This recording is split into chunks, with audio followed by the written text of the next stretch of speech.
प्यारे दोस्तों, अगर मैं आपको बोलूं कि किसी भी मरीज में अगर आपको थायरोइडेक्टमी करना है, अगर आपको किसी भी मरीज में थायरोइडेक्टमी करना है तो उससे पहले आपको एक उसको मेडिसिन देनी है जिसका नाम है SSKI। अरे selective salt of potassium iodide, क्या देना है उसको? Selective salt solution of potassium iodide.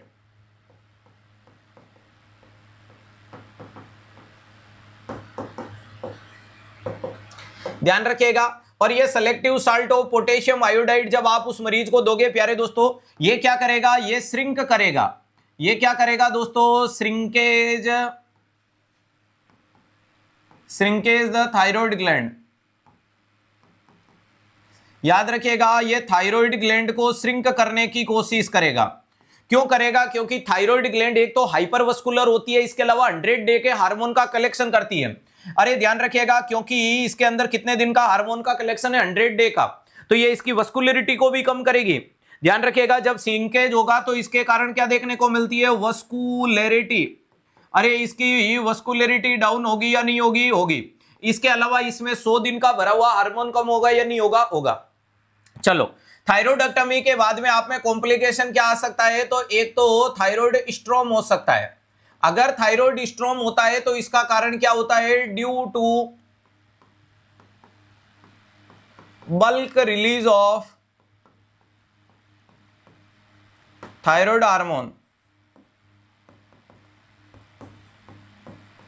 ध्यान रखिएगा, क्योंकि आपकी थायराइड ग्लैंड में 100 दिन का हार्मोन था, तो जैसे ही थायरोइडेक्टमी की आप में सीवियर हाइपरथायरॉइडिज्म हो गया या थायराइड स्ट्रोम हो गया। स्ट्रोम का मतलब जैसे बादल फटे हैं। तो इसका बचाव करने के लिए तो आपको selective salt of potassium iodide आपने दिया। इसके अलावा आप में कॉम्प्लिकेशन क्या हो सकता है? कि आप में कॉम्प्लिकेशन हो सकता है हाइपोकैल्सीमिया। और हाइपोकैल्सीमिया का कारण क्या निकल के आ सकता है यहां पे? तो हाइपोकैल्सीमिया का कारण हो सकता है due to accidentally removal of parathyroid gland.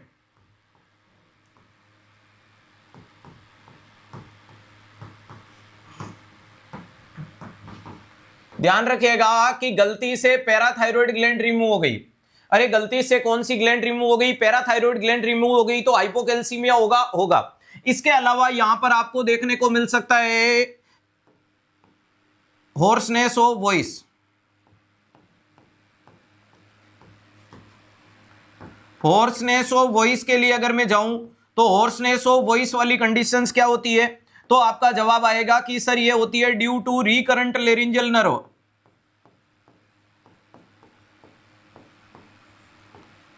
Laryngeal